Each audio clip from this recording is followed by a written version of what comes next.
Everybody, this is Travis Hansen, author of the recently released Speed Encyclopedia. You guys should check it out. So far in 5 days it's sold, no, 4 days. It's sold 4 days. It's sold in 11 countries worldwide, generating sales as we speak. So it's really starting to get out there. I've received some great just general review as well as expert reviews. So I got LSU's head strength coach Tommy Moffitt. He's reading it, already said he's going to endorse it. I got Dwayne Carlisle, former head strength and conditioning coach of the San Francisco 49ers from 2008 to 2010, reading the book. So we'll see what happens there. And then I've got the backing of Lee Taft and Kelly Baggett, which are huge, two huge kind of, they didn't know, but mentors for me. And as I was learning all about speed science, that have just huge influence in the speed realm in our industry. So I got their endorsements, and then I got many others. So pretty excited about that. It's receiving good recognition from the underground scientific community, which is really just the best source of training information worldwide.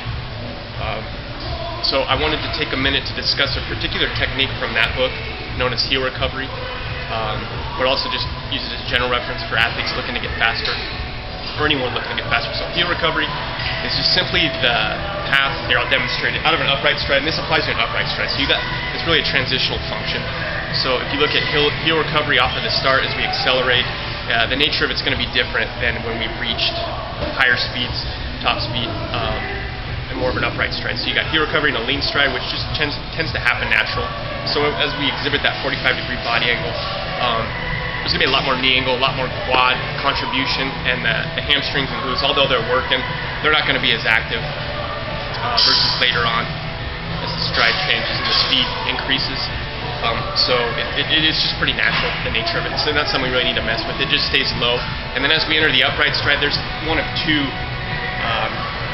kind of outcomes that can occur. You can have a real high heel recovery, and I'm going to go over this in a minute, the definition, or you can have a moderate heel recovery. And then what you want is a moderate heel recovery. A lot of times athletes will exhibit a really high heel recovery, and heel recovery by technical definition is just the path the foot takes as it exits the ground during the propulsive phase or as we push off, and then where it goes as we swing through our body, and then that foot arrives back on the ground. So ideally, we want that foot as it exits the ground, we want it to really coil up into our hips, dorsiflex our foot, so we preload, pre-stretch the calf and ankle complex there. So we're going to get more of a better response next time we touch down when we go off the ground. So we want the ankle flex there, we want our heel on our butt, and then we want to step through our knee. So a lot of coaches that I truly admire and respect, I've always advocated to step over the knee. I think that sends the wrong message. Alwyn Cosgrove said that you can cure an imbalance by fixing an imbalance. So in this case, if we're swinging low, as that foot comes through, we can swing higher to really cue our athletes by stepping over the knee and create an imbalance. But I think it sends the wrong cue.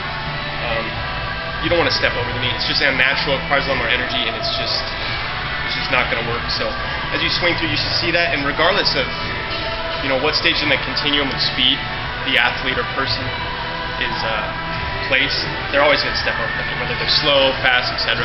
So you always want to step through that knee. So that pretty much explains that. It's just the path our foot takes. We go to swing our leg through. But a lot of times where the air occurs, that's just a moderate heel recovery there. Where the air occurs is if we swing too high there. So really, the knee becomes extended more. The athlete just reaches back, and that heel's too high. And then they step through. It's just really an inefficient pattern. So ground contact time on the other foot's going to be longer. They're going to be a lot slower. Lose a lot of momentum. So that's something we want to fix.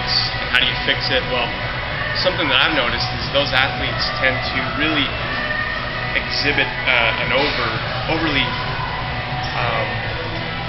prominent anterior pelvic tilt, so they're really just flexed here. So they got tight quads, tight hips, and I think it's really a way for the body to avoid having to stretch the quads and hips versus with more knee bend and hip extension, use of the hamstring. So I think good quad and hip flexor stretching is going to work. You don't want them to lose too much of their pelvic tilt, because this does reinforce other techniques that are important, but it will help reinforce proper heel recovery. Power obviously helps. If somebody's too slow, they're going to run on the their rear foot rather than the front of their foot, and that can lead to overuse of the knee and the quads there. So which just reinforces just an inability to your body to want to stretch this area and that heel to recover too high versus it staying more moderate and low and then stepping through the knee. So that's pretty much it. So lack of power and a lack of proper flexibility and mobility through your quads and your hip flexors seems to be the primary causes of why people exhibit a heel recovery that's too high and incorrect and inefficient. And then also the other thing could just be a lack of kinesthetic awareness or just awareness of what they need to do technically. So once you address that, a lot of times they can fix it.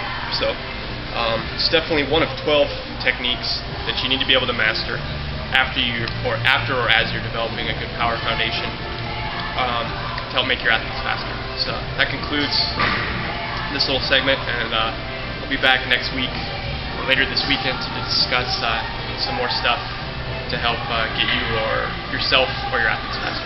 Thanks for watching.